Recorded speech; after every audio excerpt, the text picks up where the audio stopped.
तो देखिए इंडेक्स क्या है? इंडेक्स जो है एक बास्केट है जिसमें जो है जिस बास्केट में दुनिया की सबसे बेहतरीन मतलब कि कंपनीज या कंपनीज को डाला जाता है। तो उसे जो है इंडेक्स बोलते हैं। उस बास्केट में जो सबसे बेहतरीन कंपनीज को डाला जाता है, जैसे कि मान लीजिए सबसे दुनिया की बेहतरीन अगर 30 कंपनीज या eco stock is equal to company, मतलब उससे अगर ले लिया जाए तो जो है मतलब कि तो वो बास्केट जो है वो सेंसेक्स कहलाएगा। और जैसे कि अभी मान लीजिए 70,000 है, तो ये 70,000 ये मतलब कि जब सबसे पहली बार लिस्ट हुआ था ये चीज़, जो कि 100 रुपये में 1986 में हुई थी, तो उसके बेस लाइन से कंपेयर करने के लिए कितना ग्रोथ मिला है, जो कि है 100 गुना का ग्रोथ। तो मतलब 100 गुना यानी कि बढ़ा है तब से लेके अभी तक किसी ने इन्वेस्ट किया हो। और वैसे ही जैसे सेंसेक्स टॉप 30 कंपनीज का बास्केट है और निफ्टी 50 टॉप 50 कंपनी का बास्केट, ऐसे ही स्मॉल कैप का basket, small cap Nifty basket, ऐसे ही मिड कैप का बास्केट, ऐसे ही किसी भी तरह का बास्केट हो सकता है। जो भी सोच सकते हैं वो सब कुछ हो सकता है। और जैसे उसमें जो है 100 गुना का रिटर्न आया था, इसमें आप डिवाइड करोगे तो 220 गुना का लगभग रिटर्न आएगा।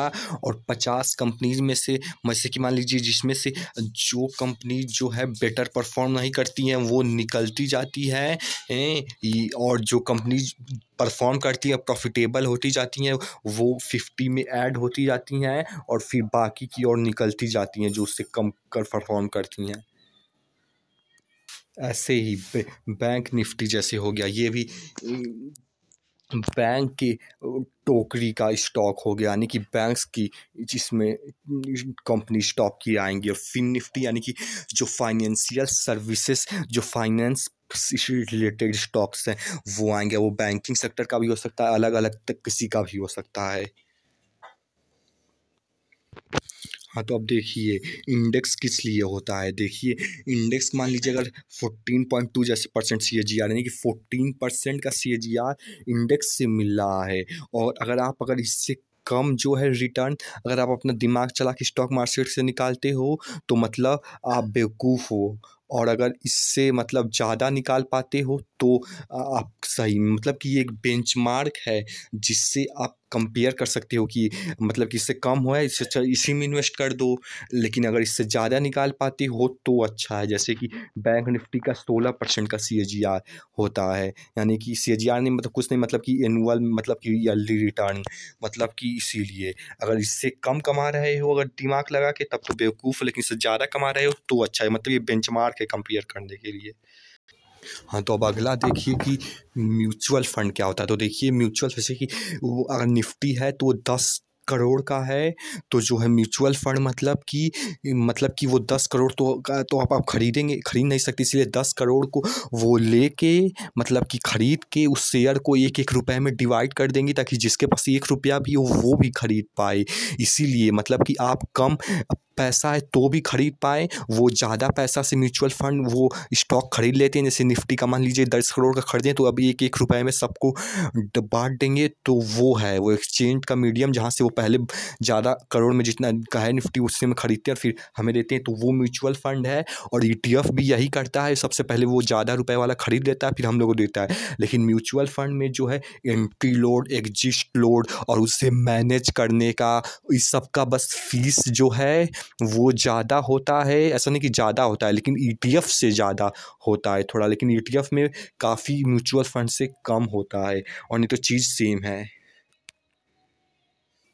अब देखिए डेरिवेटिव्स क्या होता है। देखिए तो मान लीजिए एक बैट लीजिए और उस पे मतलब एक बैट को पे अगर मान लीजिए विराट कोहली का साइन करवा दीजिए, तो पहले वो बैट की वैल्यू 20 रुपए की थी, लेकिन उसके साइन की वजह से उसकी 10,000 की हो गई। यानी कि उस बैट की एक्चुअल में वैल्यू नहीं बढ़ी, लेकिन क्योंकि उसमें साइन की वजह से, यानी कि एक्चुअल वैल्यू नहीं बढ़ी लेकिन किसी एक्सटर्नल फैक्टर के वजह से उसकी वैल्यू बढ़ गई, जो कि उसकी कि एक्चुअल नहीं है, लेकिन बट उस तरीके से डेरिवेटिव मतलब भी मतलब कि जैसे कि 100 रुपये की चीज़ है तो वो 110 रुपये की किसी चीज़ के कारण है, लेकिन एक्चुअल वैल्यू 100 है। तो 110 रुपये कमाने के लिए आपको एक्स्ट्रा देना पड़ता है शुरू में, तो वो मान लीजिए 10 रुपये एक्स्ट्रा देना पड़ा 110 कमाने के लिए, तो ये होता है।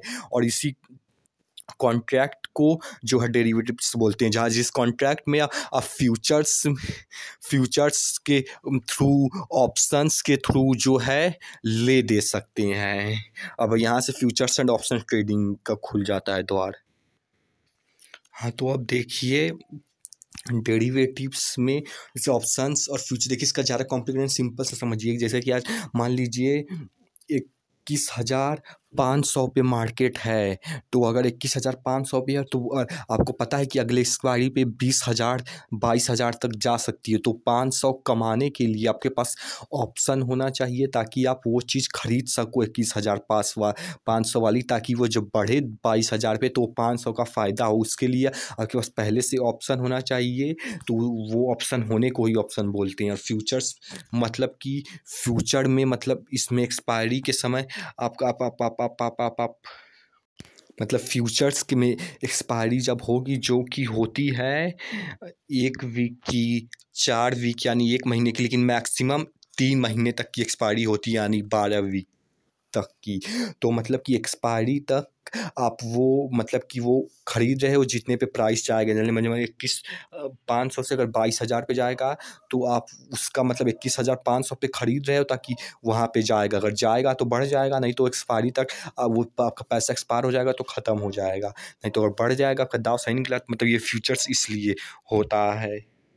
अब देखिए हर चीज़ अलग अलग दिन एक्सपायर होती है। जैसे मंडे को निफ्टी मिड कैप सेलेक्ट मतलब कि Nifty mid cap expiry date होती है, और ट्यूसडे को फिन निफ्टी की एक्सपायरी होती है, जो कि फाइनेंशियल सर्विसेज जैसे हमने बताया था। वेडनेसडे को बैंक निफ्टी की एक्सपायरी होती है, और लेकिन इसकी मंथली एक्सपायरी अभी आते हैं उस पर।